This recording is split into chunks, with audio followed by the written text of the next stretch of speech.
Tantor Audio presents Desperately Seeking a Duke by Celeste Bradley. Narrated by Susan Ericksen. Prologue. I, Sir Hamish Pickering, being of sound mind but ailing body, do make my last will and testament. I've climbed as high as a man can, despite having twice the brains, wisdom, and fortitude of the layabout aristocracy. Yet a woman can wed as high as her looks will let her, up to a duchess, if she may. There, my own daughters have failed me miserably. Morag and Fenella, I spent money on you so that you could marry higher, but you weren't up to snuff. You expected the world to be handed to you. If any female of this family wants another farthing of my money, she'd best set herself to earn it. Therefore, I declare that the entirety of my fortune be kept back from my useless daughters, and be held in trust for the granddaughter or great-granddaughter who weds a Duke of England, or weds a man who then becomes a duke through inheritance, at which time the trust will be released to her and only her. If she has any sisters or female cousins who fail, they may each have a lifetime income of £15 a year. If she has any brothers or male cousins, though the family does tend to run to daughters, more's the pity, they will receive £5 apiece, for that's all I had in my pocket when I came to London. Any Scotsman worth his haggis can turn £5 into 500 in a few years' time. A set amount will be given each girl as she makes her debut in society for gowns and what-not. Should 3 generations of Pickering girls fail, I wash me hands of the lot of you. The entire £15,000 will go to pay the fines and hardships of those who defy the excise man to export that fine Scots whisky which has been my only solace in this family of dolts. If your poor sainted mother could only see you now. Signed, Sir Hamish Pickering. Witnesses, B.R. Stickley, A.M. Wolfe. Solicitors' firm of Stickley and Wolfe. Chapter 1. England, 1815. It likely signified nothing especially portentous, but when Miss Phoebe Millbury, proper vicar's daughter, met the man of her dreams, the first part of him she fell in love with was his arse. Up until that moment, the lush ballroom full of brightly clad dancers was like a dream, but not a good one.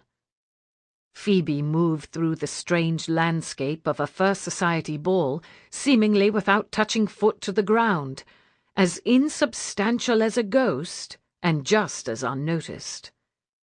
What was she doing in this glittering world of the haute ton?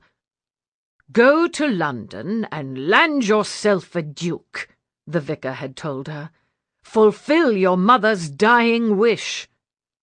As if it were that easy. "And don't let it happen again." Oh, the vicar hadn't said that bit out loud, but the message had been perfectly clear. She must maintain propriety at all times, be demure and sensible and modest, as she had been for many years now, and never, ever slip down that unfortunate path again. Which left her little in the way of means to win the attention of the aforementioned Duke. Her gowns were all right for a country girl making the rounds of the village sick and infirm, or even for a dance at the local assembly rooms, not that she'd ever dared dance under the vicar's watchful eye, but they were hardly up to the rich London fashions worn by nearly every other lady in the room. Nor was she a slender beauty like her cousin Deirdre, or even her widowed Aunt Tessa. She'd never had cause to mind her looks before now, she reminded herself, and she was far more fortunate than some. She slid a glance to one side of the ballroom to spy her other cousin, plain Miss Sophie Blake, as she took a seat in the row of chairs unofficially reserved for girls who would never dance. Land yourself a duke. That would be a dream come true, which was ironic, since it was largely the vicar's doing that Phoebe no longer dreams such unlikely dreams. Oh, she'd been a believer once upon a time. Once upon a time, she'd been 15 and a true romantic, a dreamer of the highest order. One handsome dancing master later, she'd been cured forever. Since she apparently had no ability to discern dream from reality, nor even right from wrong, the only way to be truly safe was to follow the rules very carefully. One could count on the rules, in a way that one could not count on what people said, or the way that one felt. Phoebe sighed.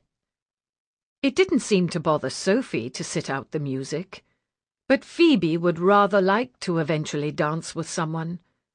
He didn't have to be handsome, or even titled, as long as he had bathed semi-recently and didn't step on her feet.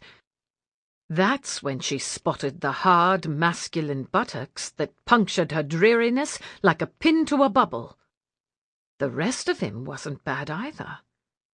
Looking at the broad shoulders and dark waving hair of the man dancing with his back and his heavenly posterior toward her, Phoebe licked her lips and reminded herself that she was not that sort of woman any longer. She was never going to sin again. Oh, yes, please. No, never again. Pretty please, with the chocolate drop on top? It was without a doubt the finest arse she had ever seen, clad in snug black breeches, with the tails of his evening coat falling just so over the well-developed... The gentleman shifted his weight from one side to the other, and Phoebe's eyes nearly crossed. Delicious. She let her gaze travel all the way down and then slowly back up, inch by inch. He was beautifully made, as if someone had taken every woman's ideal of broad shoulders and long muscular legs and ordered just the right man to fill the bill. He turned his head. His snowy cravat emphasized a truly admirable jawline, which in turn set off the high cheekbones and forehead that Adonis would not have been ashamed to sport. Dark hair curled over his forehead and collar, a bit too long and a bit too wild, as if even in his fine clothes he was not quite completely tamed. I like him not quite tamed. He finally turned bodily in the dance. His smile flashed white. His crisp bow at the end of the steps revealed to Phoebe that his belly was as flat as her cousin Sophie's bosom, and that his chest was broad and deep. Furthermore, his trousers fit even more beautifully in the front. A rush of heat flooded Phoebe's veins. She glanced warily about her, for she would not want her cousins or her chaperone to catch her being so bold. She'd only been in London for a week, and so far she'd managed to fool them all, even during her nerve-wracking presentation at court. No. Deirdre, the elegant and fashionable cousin, was surrounded by her usual coterie of admirers and didn't seem to have any attention to spare. Sophie, the unfortunately tall and awkward cousin, was across the ballroom, doing her best to hide in the crowd, and was much too involved in the impossible process to so much as glance Phoebe's way. Aunt Tessa, who was not much interested in chaperoning any of them, not even her own stepdaughter Deirdre, was busy exchanging gossip and barbed commentary with her equally fashionable clique of ennui-afflicted society wives. Phoebe was safe. Then the man before her laughed. a deep chuckle that rumbled through her body, causing a shiver in parts best left unmentioned and setting off alarms of all sorts within her. She knew what that feeling signified. Oh, heavens, not so safe after all. She was interested in a man, interested in that way, for the first time since she'd become infatuated with her dancing master nearly 10 years ago. And that hadn't ended well at all. So far during the evening, Lord Rafe Marbrook, titled by courtesy, if not by legitimate birthright, had managed to slip through the crowd at the ball without incident. He'd skillfully avoided some cuckolded husbands, thrice ducked encounters with card-playing lords intent on winning back what they'd lost in the past, and even managed to dance right past his predatory former married lover without her becoming aware that he was anywhere nearby. Another hour, and he could make his excuses. Even his half-brother Calder could say naught about him evading family duty on that score. It was only the threat of being forced to attend the even more boring parade of virgins at the assembly rooms of Almack's that compelled Rafe to be here at all. "If I have to waste time going wife-hunting, you have to go with me," Calder had vowed, his tone promising dire consequences indeed. This would be Calder's second wife, for he'd lost his first wife, Melinda, only a few years into their marriage. This was particularly unfair, since there was no possibility of Rafe himself finding a first wife among such upright and respectable members of society. Still, the Marquis of Brookhaven's considerable black and brooding wrath was best avoided if possible. Not that Rafe was afraid of his brother. They were of a size and age, and neither had ever come out the clear winner in any of many boyish brawls. But he had a particular agenda to put before Calder regarding some improvements on the Brookhaven estate, and it wouldn't do to unnecessarily provoke him beforehand. Only Calder could approve the changes, for Rafe had no power over their father's legacy.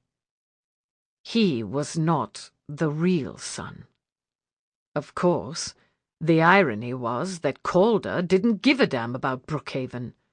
Oh, he did his duty. No one starved, and the production remained stable. But Brookhaven could be so much more. Brookhaven didn't stir Calder the way it did Rafe. The only things that stirred Calder's icy blood were his factories. He remained fascinated by the machinery and the efficiency, while the ancient grandeur of Brookhaven was lost on his logical mind. He dismissed the magnificent hall as that draughty pile of stone, and the loyal cottagers, the pumping heart of Brookhaven itself, as those backward rustics. Being the acknowledged bastard of a marquis had its ups and downs. On one hand, having been raised at Brookhaven along with his half-brother, he'd had all the advantages of privilege and education that Calder, the true heir, had enjoyed. On the other, he'd spent those years knowing that while Calder had the promise of a title and real power, all he himself would ever have was an allowance and a courtesy lord before his name, and the scandalous reputation he'd worked so hard for, but now repented. After all, generous allowances were spent as easily as any other sort of money, and he'd devoted years to enjoying his to the limit.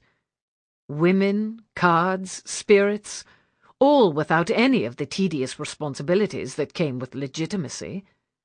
Everyone expected the bastard of Brookhaven to come to a bad end, and Rafe had spent most of his youth proving them right to the best of his ability.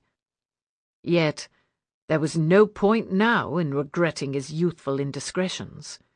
Apologies would get him nowhere with Calder.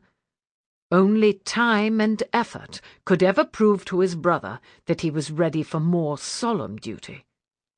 And the duty he wanted was Brookhaven. Now, as he paused to speak to one of his more respectable acquaintances, Rafe absently twitched his shoulders. For the last several moments he'd had the eerie, neck-tingling sensation that he was being watched. Phoebe's single governess, who'd only lasted a few weeks, had once told Phoebe that if she hadn't had bad luck, she'd have had no luck at all. Her luck was in full force tonight, for just as she'd decided that that was indeed the manly and muscled arse with which she wanted to spend the rest of her life, everything went perfectly, horribly wrong. He lifted his chin as his genial brown eyes scanned the room, and then his gaze was genial no longer, but was now intensely locked on hers.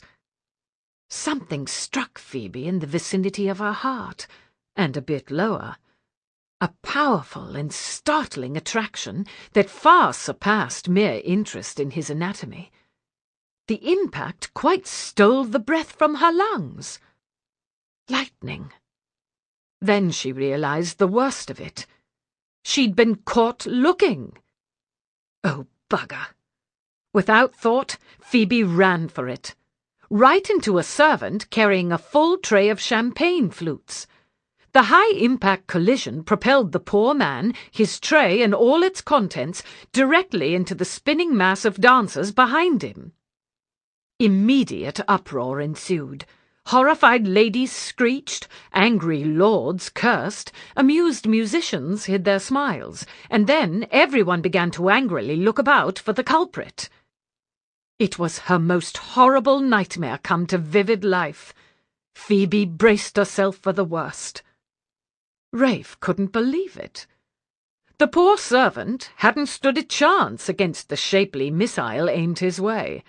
Glass and champagne sprayed far and wide, leaving a perfect half-circle of madness with the girl at the obvious apex.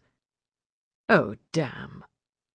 He strode into the fray, and grasping the girl by the hand, danced her into the pattern as if the two of them were mere passers-by, continuing with their spirited country reel. She gasped at his firm handling. "Sir, what are you doing?" He gazed nonchalantly ahead, moving them in and out of the dance. "Oh, did you want to stay to see how things pan out?" She glanced over her shoulder, and then, paling at the chaos, resolutely looked away. "Well, but we haven't been properly introduced." "I won't tell if you won't." They reached the end of the pattern, now far across the ballroom from the spill. A waltz began. He grinned down at her, for she was dancing in earnest now, moving him along as quickly as possible. "Are we late for something?" She sent him a piteous glance. "My Aunt Tessa!" Rafe looked over his shoulder to see an extremely elegant lady, with an extremely plagued-off expression upon her face, casting about the ballroom with snapping eyes. Oh, dread! Not the infamous Lady Tessa. "Care for some air?" he offered casually. Phoebe nearly melted in gratitude. He was a god and a hero. "Don't mind if I do," she said with all the nonchalance of a woman who had just escaped the firing squad. He danced her to the terrace door, whisking 2 full glasses from a footman's tray with the fingers of one hand as they passed. The man only bowed with a wry grin on his face. "Points for style," his expression said. "Points for flat-out male perfection," Phoebe's heart said. She put out one hand to hit the latch, and they danced outside with nary a pause in their waltz. 3 stone steps led down to the terrace from the door. He wrapped one arm firmly about her waist and whirled her right off her feet, dancing her down the steps without spilling a drop of champagne. It was a bold, dashing move. Phoebe laughed aloud. startled out of her worry about the chaos behind them. He smiled down at her as he set her back on her feet. "That's better. What has that awful mess back there to do with us? We were dancing." She caught her breath and stepped back slightly, still feeling the solidity of his broad chest against hers. "I get the feeling that you dance your way out of trouble often, Mr. He bowed deeply, still balancing the glasses in one hand. "Marbrook, at your service, milady." Phoebe laughed again and curtsied. "My thanks, Sir Knight. I am no lady, however. My name is Phoebe Millbury of Thornton." He straightened with a grin. "Might I offer you a glass, Phoebe Millbury of Thornton?" She eyed the glass dubiously. "Proper young ladies do not drink champagne. Proper young ladies don't douse the ballroom in it either." She shuddered. "Don't remind me." She took the glass. "I suppose I'm already in enough trouble this evening." She sipped it. "Oh, that's rather nice." She took another, larger sip. "Whoa there!" He took the glass from her. "You might want to wait a moment, since you've never had it before." It fizzled delightfully going down and warmed her stomach. Suddenly the incident in the ballroom seemed less deadly and more amusing.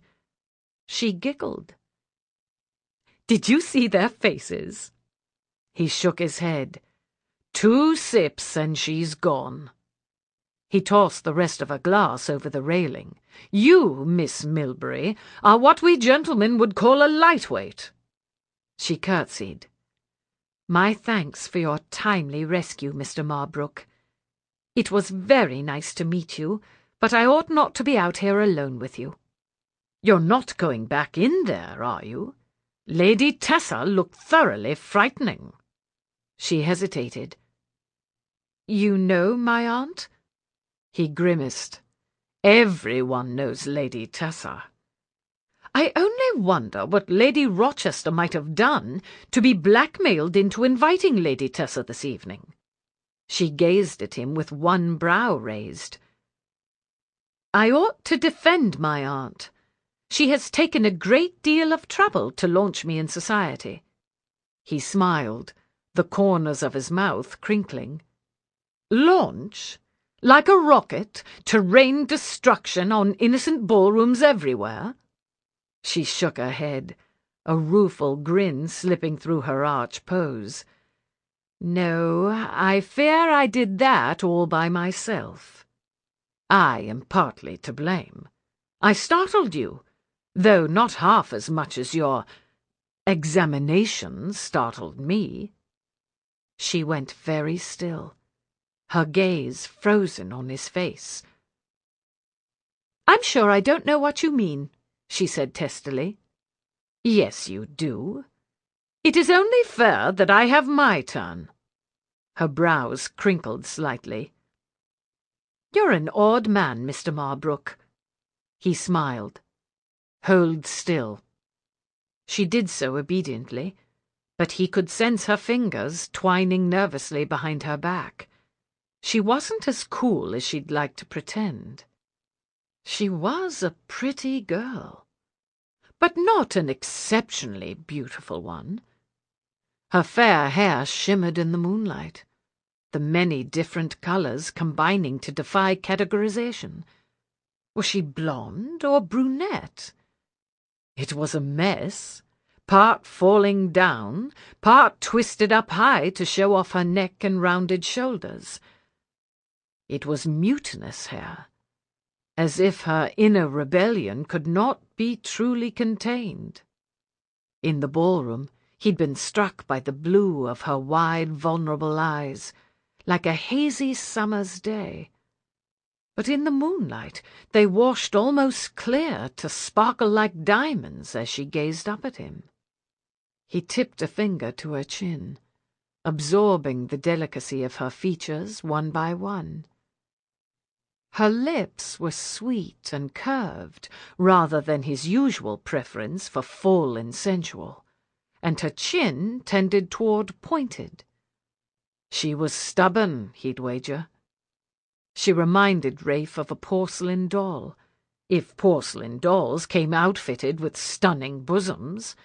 If they had, he might have been inclined to play with them a bit more in his curious boyhood. "Well? Do I pass inspection, sir?" "Don't kiss the pretty girl. The pretty girl likely has friends in high places and a papa with a pistol. Do not kiss the pretty girl. Unless, perchance, he could convince the pretty girl to kiss him." He decided to chance it. He leaned close, putting his lips close to her ear. "You know, I'm told I'm quite good at making rockets explode." Oomph! A small fist made forceful contact with his waistcoat. She tossed her head. "You're not that handsome." He stepped back, grinning and rubbing at his stomach. His estimation of her moral fibre strengthened. Right then. No jaded, innuendo-laden society banter for this lady. I suppose I deserved that. She was shaking her hand from the sting of the blow. "Indeed. That was beneath you. I have a very heroic view of you. Do not spoil it." Heroic? There was no reason for the spread of warmth in his belly. The opinion of a silly debutante mattered not at all. Although she did look fine in the moonlight, bosom high and shoulders back, the light of battle in her eye. And that shot to the stomach, that had been no playful slap. She'd meant every bit of it. Apparently, country girls from Thornton struck hard. He bowed deeply. "My apologies, Miss Millbury. I was much too bold." When her defensive stance eased, he gave her his most charming smile. "Where is this Thornton, that it breeds such warrior damsels? It sounds a harsh place. Thorn Town." She smiled back as if she could not resist. She would not be the first. On the contrary, it is said that it was named when a long-ago king rode by with his entourage of knights one winter's day and called the valley a worthless briar-patch. As a jest, he gave it to his least valued knight on the spot. Ouch! She smiled. But that's not the entire story. When the poor knight returned to his valley in the spring, he was stunned by the beauty and scent of the landscape, perfumed by many thousands of roses left to grow wild by some chance of wind and storm.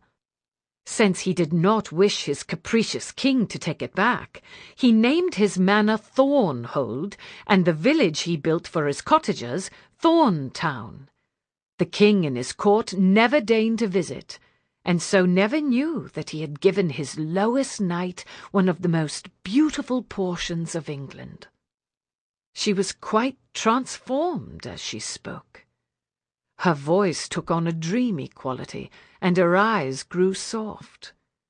Rafe found himself utterly captivated. A fanciful tale.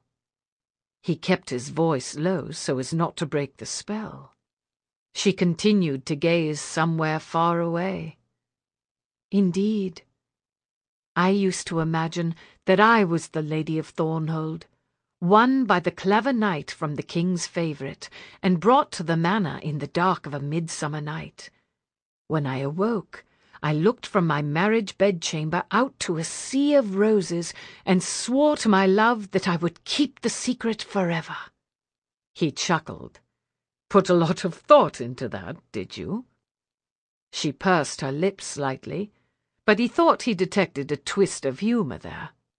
"Well, there is a variation where the king's favourite comes to steal me back, and I am taken away from Thornhold in the dead of winter, and the roses never bloom again." He laughed, delighted by the fancy. "And if you do not return to Thornhold now, will there be no more rosewater for the bards of Sample complete. Ready to continue?